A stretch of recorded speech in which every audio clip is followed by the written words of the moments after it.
Alors, bonjour chers abonnés, comment vous allez? J'espère que vous allez bien.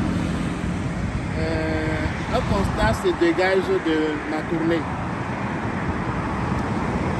Je parle souvent de l'emploi, des études, de l'immigration et de l'intégration au Canada. Et je vois à quel point les gens sont vraiment intéressés, très intéressés.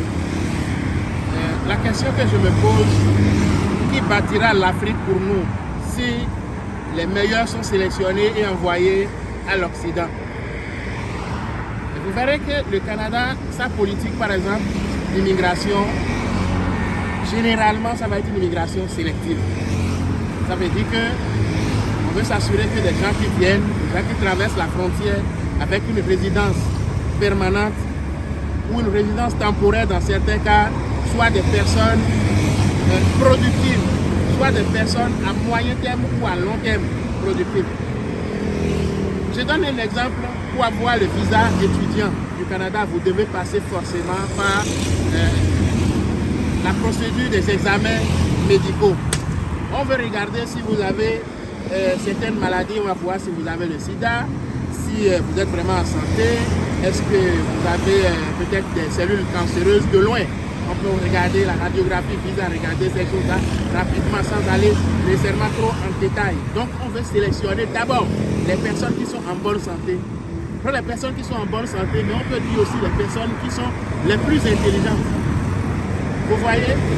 Donc, en partant sur cette base, on peut penser qu'on veut laisser pour l'Afrique ces gens-là. On pense qu'eux, ils viennent au Canada, ils vont à l'Occident, ils ne seront pas utiles. Et ma vidéo ne vise pas à trouver une solution pour cette question. Et la question fondamentale, cette question, c'est quoi? Qui bâtira l'Afrique pour les Africains? Ce que j'aimerais simplement, c'est de vous parler de ce que je vois dans mes tournées, que vous soyez capable de mettre en perspective, de reculer, de réfléchir. Pour ces gens-là qui veulent s'engager dans la procédure d'immigration, la question que j'aimerais que vous vous posiez est celle-ci. Qui bâtira l'Afrique pour les Africains? Moi, j'ai immigré, effectivement, donc je ne peux pas demander aux gens, je ne peux pas dire faites pas comme moi. Non. Mais j'ai gardé dans ma tête, depuis le premier jour que j'ai quitté mon pays, que c'est clair que le pays m'a donné beaucoup. J'ai fait jusqu'à la maîtrise au Bénin et les études sont quasiment gratuites. Ça, c'est mon pays qui me l'a fait, qui me l'a donné, assurer ma sécurité, ma protection, ma santé. Et tout ça, en retour, qu'est-ce que je peux faire? C'est ce que je suis en train de faire aujourd'hui. De vous parler de l'Occident, ce que j'ai vu là-bas, comment vous pouvez vous comporter, comment vous pouvez penser aussi à votre pays, au développement de nos pays que nous laissons en arrière. Je sais que c'est bien qu'on envoie les enfants étudier. Je sais que c'est bien de déménager toute la famille à l'Occident, de déménager toute la famille au Canada. Il y a la quiétude, il y a les meilleures possibilités d'emploi, le soin, l'éducation, il y en a de bonne qualité.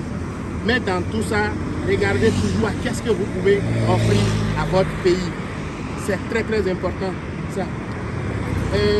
C'est ce que je voulais partager avec vous parce que ça me tient à cœur. Et je vous invite, chaque personne qui se lance dans la démarche d'immigration au Canada se pose cette question. Qui bâtira l'Afrique pour les Africains? Qui bâtira l'Afrique pour les Africains? Ce sera tout pour cette présentation. J'espère qu'elle vous a fait du bien. Si tel est le cas, je vous invite à l'aimer, à la partager. Abonnez-vous à ma chaîne YouTube si ce n'est pas encore fait. Et à très bientôt. Je suis au Bénin présentement. Je suis passé par la Côte d'Ivoire. Mes prochaines destinations sont le Bamako, Ouagadougou et le Niamey, si possible. Donc j'ai hâte de vous rencontrer. Si j'arrive pas à parcourir tous ces pays cette fois-ci, ça va être une prochaine fois. Merci et à bientôt. Mathieu.